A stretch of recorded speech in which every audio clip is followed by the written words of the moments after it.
The most valuable commodity I know of is information. Wouldn't you agree?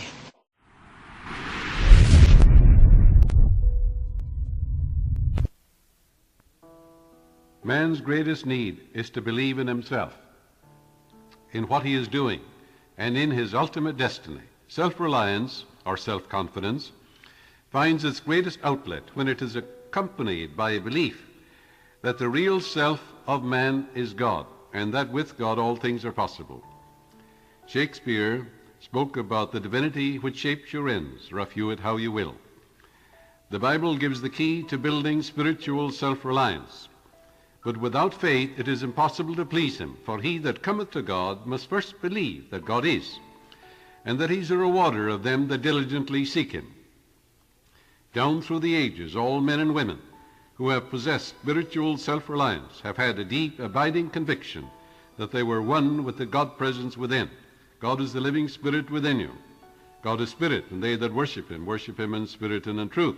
His Spirit has no face, form, or figure. It's timeless, shapeless, and ageless. You worship no man. You give your attention, your devotion, your loyalty to the Spirit within you, which created the universe and created you. It's all-powerful, knows all, and sees all. When you're in tune with it, that infinite power responds to you, and you do marvelous things.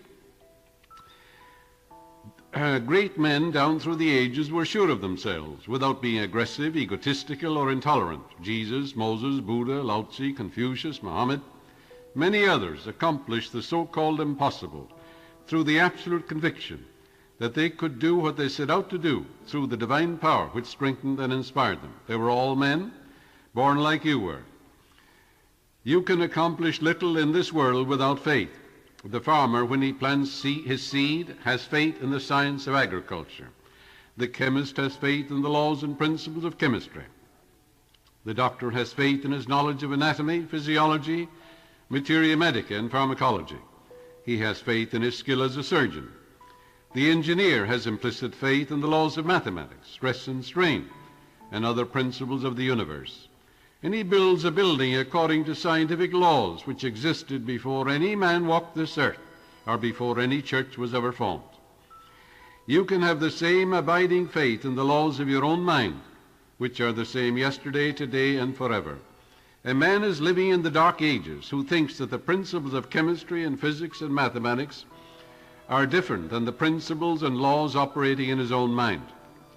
These mental and spiritual laws are just as dependable and undeviating as the laws of gravitation, Boyle's law, or Avogadro's law. We know for a fact that think good, good follows. Think evil, and evil follows. If you think of yourself as a failure and you picture failure, you will fail. Think of success, realize you're born to succeed and to win, for the infinite cannot fail. Picture yourself successful, happy, and free, and you will be. Whatever you think and feel as true in your conscious mind is embodied in your subconscious and comes to pass into your experience.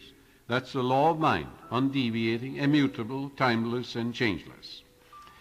We're not talking about faith in creeds or dogmas or traditions or any religious persuasion. We're talking about faith in your own thought, in your own feeling, in the laws of your own mind, in the goodness of God in the land of the living. Faith in that creative intelligence which responds to your thought. You can have faith that you're going to be ill when exposed to a draft, or that you will catch the virus, or a severe cold because someone sneezes in your presence. You can have faith that you will fail, but your faith is in the wrong thing, isn't it? And your business ventures will turn out badly. A woman once said to me, for 10 years I had absolute faith I would be alone through life. No one would marry me, and I would be poor and miserable. Then she said, I read a book, The Power of Your Subconscious Mind, a book I wrote many years ago, and I applied the prayers outlined. Now I am happily married, have a marvelous husband, and have been blessed with 3 lovely children. This woman reversed her faith in the negative to a joyous expectancy of the best in all phases of her life. Fear is faith in the wrong thing. Fear is faith upside down. Have faith in the goodness of God in the land of the living. Have faith in divine love. Have faith in the healing presence which made you to heal you. The law of this woman's mind responded to her belief, for the law of life is the law of belief. What do you believe in? To believe is to accept something as true. Believe in whatsoever things are true, whatsoever things are lovely, whatsoever things are just, whatsoever things are pure, whatsoever things are of good report, if there be any virtue, if there be any praise. Believe in these things. The first step in building self-reliance or self-confidence is to believe that infinite power within you, which grows hair on your face, which digests your food, grows your nails when you are sound asleep, and grows hair on your head. It watches over you when you are sound asleep. It governs your heartbeat, and all the vital organs of your body, and all the processes of your body are controlled by that infinite intelligence. That's what we're talking about. For example, if you cut yourself, it heals you. If you burn yourself, it reduces the edema, gives you new tissue and skin. It always seeks to heal you. That's the life principle in you. And you know you're alive. You know you have a mind. And you know you have that spirit, because you can feel the spirit of joy, of rapture and ecstasy and love when you look into your child's eye. All these are invisible, yet they're real. So believe in that infinite power within you. Recognize and know that the self of you is God. That's your higher self, the living spirit within you that was never born, will never die. Water wets it not, fire burns it not, wind blows it not away. It's eternal. It is the very life principle in you, through you, and all around you. The second step is to commune regularly with this infinite presence and power and have a vision, realizing you go where your vision is. And your vision is what you're mentally looking at, what you're giving attention to, what you're thinking quietly, silently, and feelingly at this moment. That's where you're going. And that's what's going to happen to you. Let your vision be on abundance, right action, inspiration, and divine guidance. And you will become like the perennial mountain of snow, which, when melted by the heat of the sun, flows downward like a river of life, giving nourishment and sustenance to the valleys. What difference does it make if you have floundered and failed many times, now that you know the divine presence indwells you, and that the infinite intelligence and infinite power and the infinite life principle is the God presence within you? You know it responds to you. It wants you to be happy. Stir up that divine gift within you.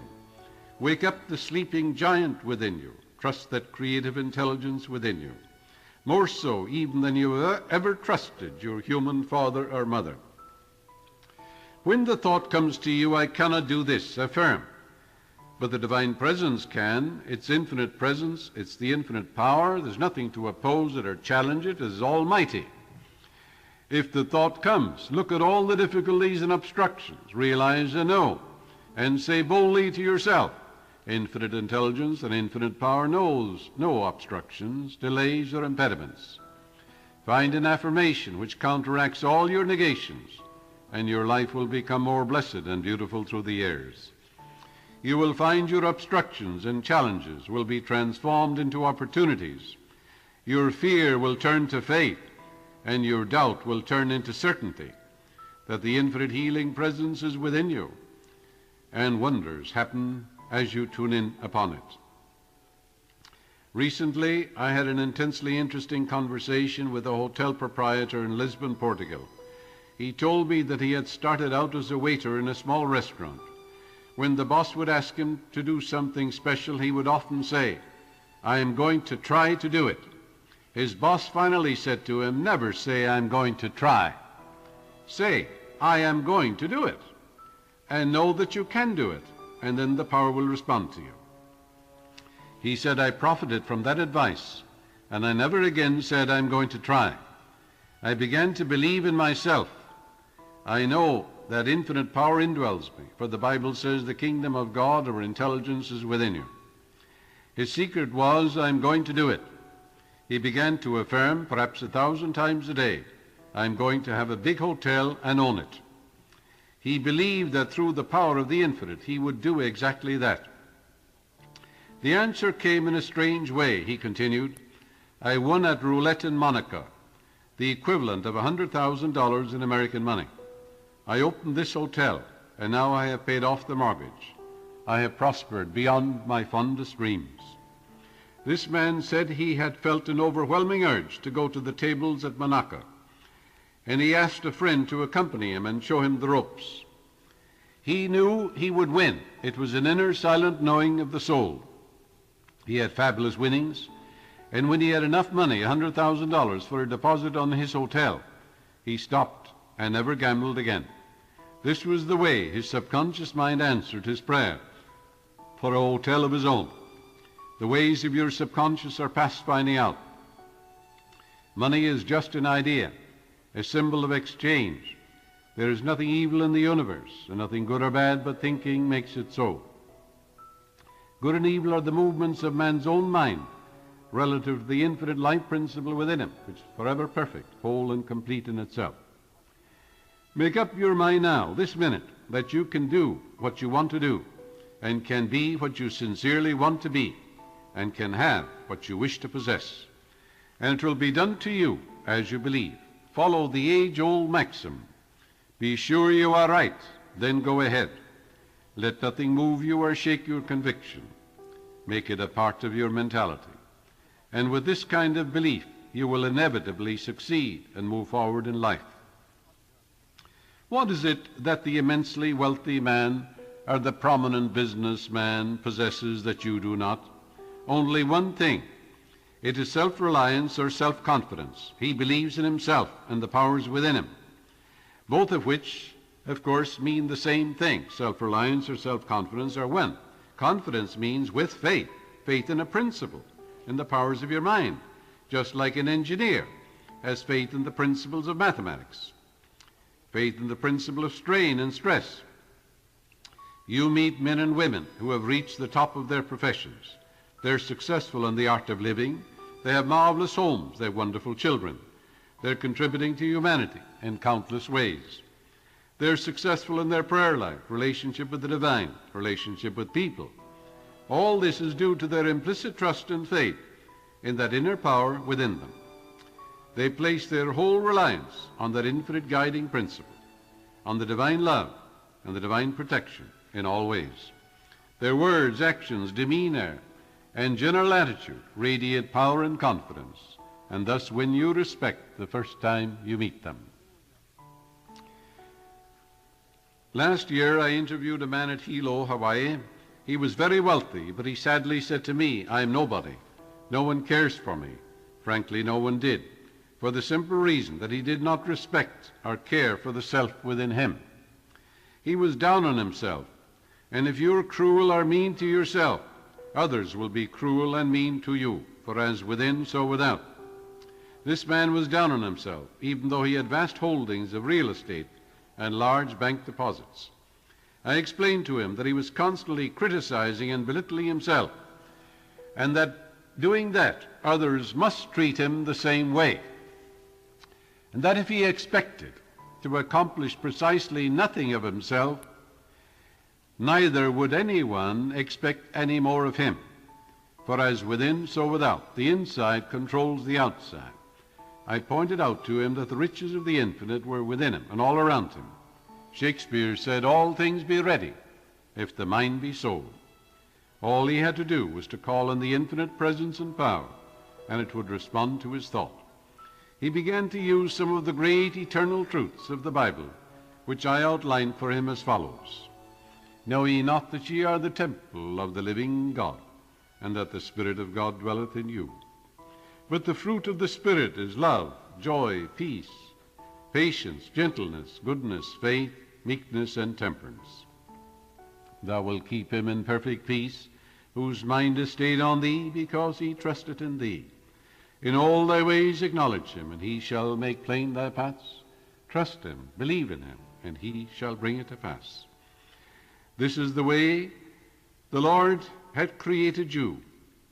Rejoice and be glad that that infinite being created you.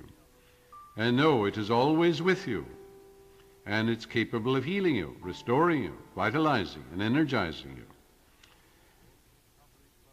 And we know that all things work together for good to them that love God, to them that are called according to his purpose. God in the midst of you is healing you now. The most valuable commodity I know of is information.